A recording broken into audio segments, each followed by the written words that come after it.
This morning, new fallout for Sean Diddy Combs in the wake of Monday's raids. Federal investigators now confirm agents seized electronics from the rapper's homes in California and Florida. This wasn't a random search. Diddy's name had now officially moved from tabloid headlines to a federal case file. Disturbing new video appears to support some of the accusations of abuse against music mogul Sean Diddy Combs. We want to warn you that this video you're about to see is extremely graphic. My behavior on that video is inexcusable.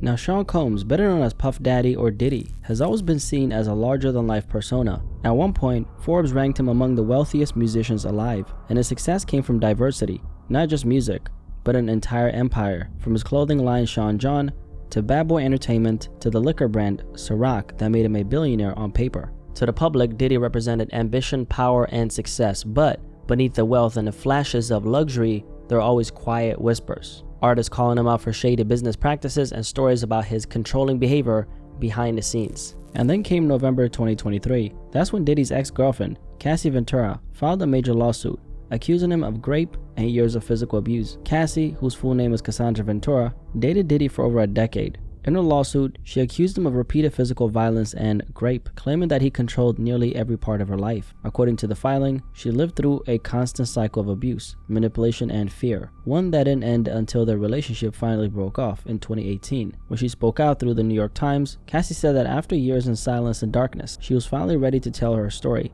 not just for herself, but for other women who faced the same kind of pain and control. Diddy, through his team, immediately denied everything. A representative for him called the accusations offensive and outrageous, claiming Cassie was simply trying to get money out of him after allegedly demanding $30 million.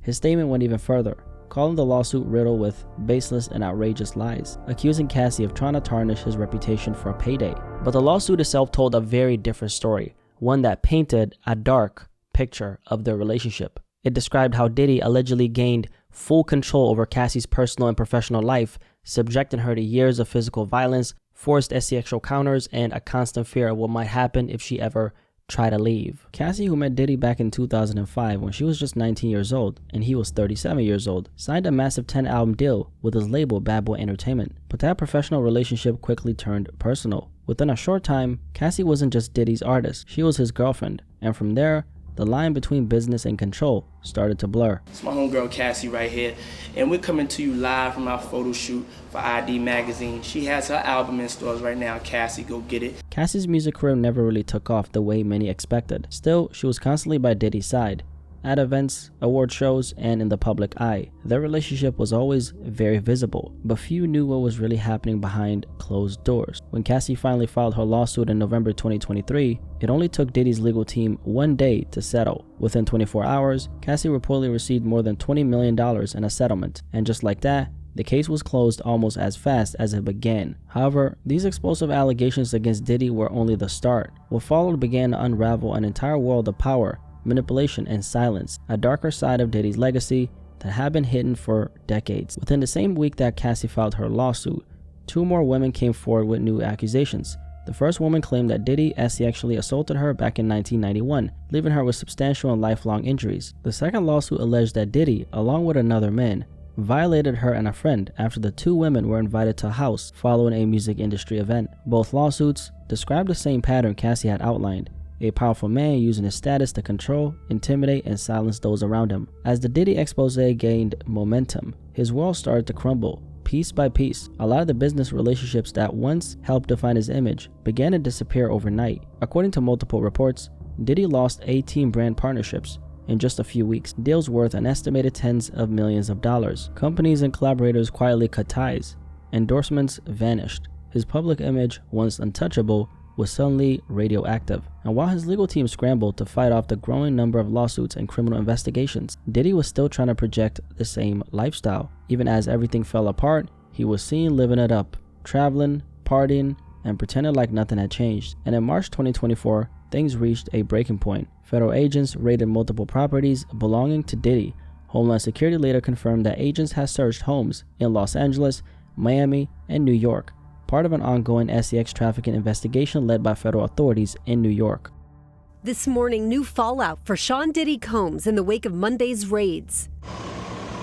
Federal investigators now confirm agents seized electronics from the rapper's homes in California and Florida. Combs' plane flew from California to Antigua in the Caribbean, but Combs was apparently not on board. Sources say the raids are connected to a criminal investigation into sex trafficking allegations against Combs. Agents from Homeland Security and other law enforcement agencies carried out the searches as part of the same case. At the time, officials stayed quiet about the exact reason for the raids, but it was clear this wasn't a random search. Diddy's name had now officially moved from tabloid headlines to a federal case file. As Diddy was trying to recover from his world being exposed, things took an even darker turn. In May 2024, the public finally saw something tangible. A look at the man Diddy really was behind closed doors. CNN released exclusive surveillance footage from March 2016, recorded at the Intercontinental Hotel in Century City, Los Angeles. According to the report, Diddy and Cassie had gotten into a heated argument that day. The video shows Cassie leaving her hotel room and walking towards the elevators, but seconds later, Diddy appears chasing her down the hallway, wearing only a towel around his waist. He then grabs her by the neck and throws her to the floor, still holding his towel with one hand. He turns and kicks her before walking away. As Cassie is on the ground, Diddy turns back and kicks her again while she's motionless. About 4 seconds pass between both kicks before he grabs her by the sweatshirt and drags her toward the room, then walks away. The video then shows Cassie slowly standing up. She gathers her belongings from the floor and moves to pick up a phone on the wall near the elevators. But Diddy isn't done. Still wearing a towel and socks, he comes back into the frame. A mirror across the security cameras catches him appearing to shove Cassie again. Seconds later, he sits down on a nearby chair, grabs something from the table and forcefully throws it in her direction, before finally walking off as the elevator door opens and someone steps out. When more information about that night came out, the details painted an even darker picture. According to Cassie's lawsuit, Diddy, who was extremely intoxicated at the time, eventually fell asleep inside the hotel room. Cassie tried to use that moment to leave, but when she stepped into the hallway, Diddy woke up, followed her while yelling, and chased her down, leading to the assault captured on video. The lawsuit also alleged that Diddy later paid the hotel around $50,000 for the security footage, an attempt to cover up his violent behavior and protect his image. When the footage finally surfaced in May 2024, released publicly by CNN, Diddy issued an apology video. He stated that he had hit rock bottom during that period, and he wasn't making any excuses for his actions, only taking accountability, or so he said. I was up. I hit rock bottom, but I make no excuses. My behavior on that video is inexcusable. I take full responsibility for my actions in that video. As his empire unraveled, Diddy's life finally came crashing down in September 2024. Diddy was arrested by federal authorities in Manhattan and hit with a list of charges that sounded straight out of a movie: racketeering, sex trafficking, and transportation for prostitution. Sean Diddy Combs has been arrested in a Manhattan hotel this evening after a grand jury indicted the music mogul. His attorney tells CNN that he is currently being processed. According to prosecutors, this wasn't some one-time mistake or recent scandal.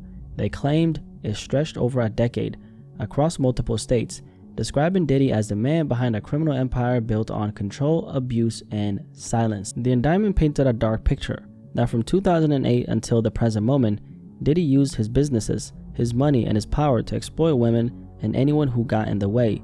Investigators say he used violence and intimidation to trap women in what he called freak-offs. These weren't just parties. They were disturbing days-long sessions involving drugs, coercion, and fear.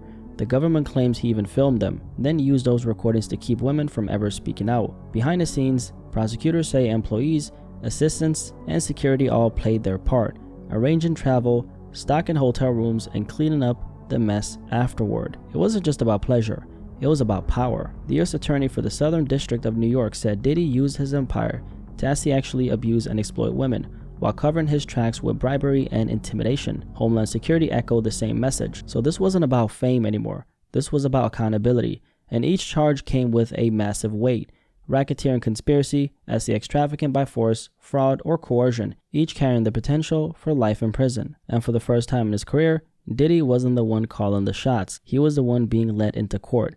A man who once controlled everything, now facing a system he thought he could outrun. However, like we all know, things took another turn. Diddy was acquitted of the most serious charges after an 8-week-long trial in Manhattan federal court. In the end, Diddy only faced the 2 lesser counts of the 5 total charges he was originally hit with.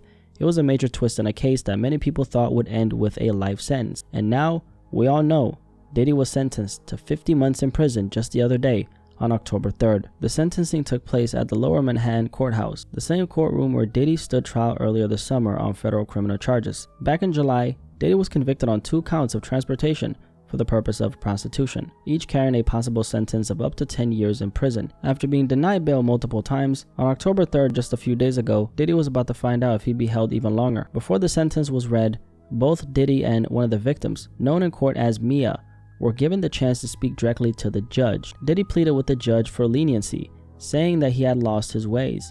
He essentially wrote a 4-page letter to the judge, apologizing for all the hurt and pain he had caused, blaming his past behavior on drug addiction, and claiming that he had changed after spending over a year in jail. And prosecutors were pushing for at least 11 years, while Diddy's lawyers argued that he should be released later this month. He also directly apologized to Cassie Ventura, admitting, "I literally lost my mind," and saying that his actions would forever be a burden. Diddy also addressed one of the anonymous victims from the trial, which was a woman only referred to as Jane, writing that he had become lost in the drugs and the excess. And leading up to all this, Diddy's lawyers repeatedly tried to get him released on bail, but every attempt failed. They argued that the conditions inside were horrific, but the court wasn't swayed. Before the judge handed down the sentence, Diddy's lawyers made one last attempt to humanize him. They showed a short video in court, clips of Diddy with his kids, doing charity work in New York, raising money for schools, and even speaking to students about success. It ended with footage of him at the funeral of his late ex, Kim Porter, crying as he talked about how much he loved her. But at the same time, the judge also received letters from Diddy's victims, including Cassie Ventura. In her letter, Cassie said she still fears for her safety if Diddy ever walks free. She told the court she had already moved her family out of New York because she was fearing what Diddy was going to do and tries to stay out of the public eye. Cassie said that testifying caused her tremendous emotional pain, but she stood by everything she said in court, describing years of control, violence, and abuse. She wrote that the jury failed to see the full truth and urged the judge to consider the fear she and her victims still live with till this day. And her final words hit hard. "If there's one thing I've learned from all this, it's that victims and survivors will never be safe," Cassie said. Meanwhile, some of the jurors who served on the case spoke publicly about how they reached their verdict back in July, when Diddy was found guilty on 2 of the 5 counts. One juror said his celebrity status didn't sway them at all. They focused only on the evidence and the law. Another juror who sat through the entire trial but didn't deliberate said both sides made strong arguments, but he still felt like there was some reasonable doubt. He mentioned the so-called freak-off videos, footage the public never saw, calling them pretty tame. He said things didn't look forced, and that's partially why the case ended the way it did. Even the hotel video of Diddy attacking Cassie didn't change much because, in his words, the case wasn't about domestic abuse. Then right before the sentencing, another twist. Mia, one of the anonymous victims, decided to not speak out in court after the defense sent a letter prosecutors described as no less than bullying. The judge called that letter inappropriate and told Diddy's lawyers not to try anything like that again. Prosecutors started the sentencing with a clear message. Today is about accountability and justice, they said. They argued this wasn't just a story about fame, sex, or money.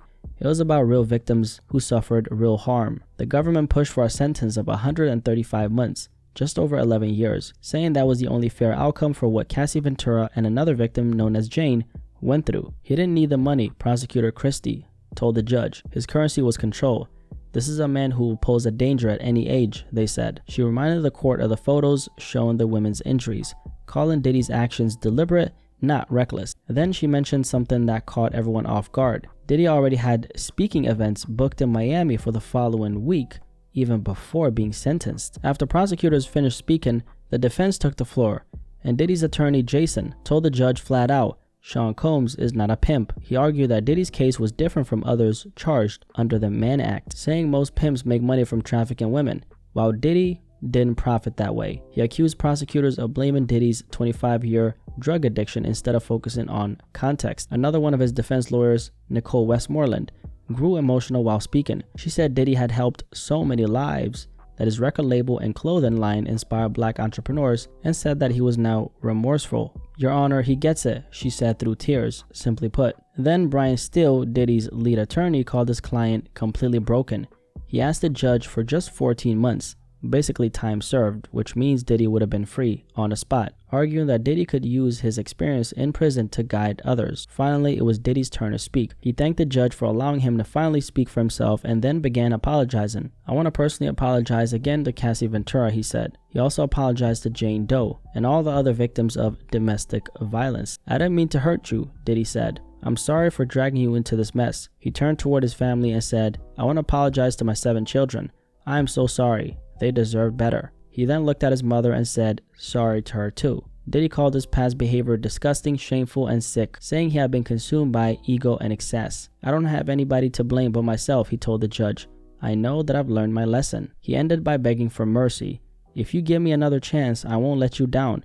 I'll never put myself or my family through this again," Diddy said. After a short break, Judge Aaron Subramanian returned to deliver the sentence. He sentenced Sean Diddy Combs to 50 months in prison, just over 4 years. The judge said the punishment was fair, heavy enough to reflect the seriousness of his crimes, but taking into account the time he had already served and his expressions of remorse. Diddy was convicted on 2 counts of transportation to engage in prostitution, and with that, the courtroom saga finally came to an end.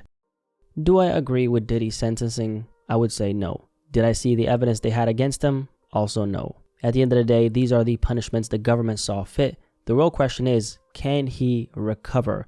Because even from behind bars, Diddy's still a very powerful man, someone who's still able to move things around. I mean, Diddy's undeniably a mover and a shaker. This has been one of the biggest reasons why Diddy has been rich and successful since the 90s. Everybody in the industry has always known that Puff gets his. Nobody's ever been able to stop Diddy from getting a damn thing. Not even Mace, and Mace is a real nigga. But we all know how it goes inside that prison cell, that orange jumpsuit, or whatever the fuck, they wear these days, right? It strips everything away. Every man bleeds the same. Your fame doesn't matter, your accolades don't matter, and what you did on the outside most certainly doesn't matter. I really believe that when you reach a certain level of power, Diddy level, you don't truly grow into a better person unless life forces you to. I'm not saying that it's easy to get to or be at the level Diddy is at, but I am saying that people make it easy for you because of who you are. And sometimes it takes for your entire world collapsing for you to finally see who you are without the fame, the money, or the yes men. How are people treating you when they can't benefit from you anymore? It's when the walls start closing in that you find out who you really are, stripped of everything, with nowhere left to hide. In the words of Puff, "I lost my ways. My downfall was rooted in my selfishness. I've been humbled and broken to my core." Imagine going from having the world at your fingertips, from calling the shots, from everyone answering to you, to now being just another man behind a cell door. Honestly, I really believe Diddy when he says that he's been humbled. If Diddy was out right now, I generally think that he'd be a better version of who he was before he went inside. And look, I'm not a fan of his character, but I want him to be better, because I don't want nobody with that much influence to misuse it. If someone like Diddy can change, then maybe that means that extreme levels of power doesn't always have to corrupt one's soul. Considering the kind of life he's been used to, I'm sure this whole thing has been a reality check for him. I'm sure that after everything that's happened, Diddy now understands he's not untouchable. Because no matter how much money, power, or fame you have, there comes a day when you gotta face the consequences of your actions, and right now, Diddy's facing that music. Diddy is set to remain behind bars until 2028, and maybe, just maybe, despite everything he's built, this might be the beginning of his downfall, or is it? Can I ask you a question? Do you think that this is truly the downfall for Diddy, or do you think that he's gonna come out and pick up right where he left off? Because aside from his freedom, we all know how much he's lost in the process of all this happening. However, when you're this powerful, there's always that question lingering in the air: can a man like Diddy even really lose it all? Or is he powerful enough to find his way back? Because when you're touching B's, billions, there's levels to the game, right? And Diddy, like we all know, Diddy was at the top of the game, the creme de la creme, if you will. If you guys want to tap in with me personally, hit me on IG. That's where I actually see messages, and I do respond, I promise. It's at I am Blacky Speaks. Okay? Y'all let me know in the comment section below what you think about this topic, and I'll catch you guys on the next video, man. Peace. I am out.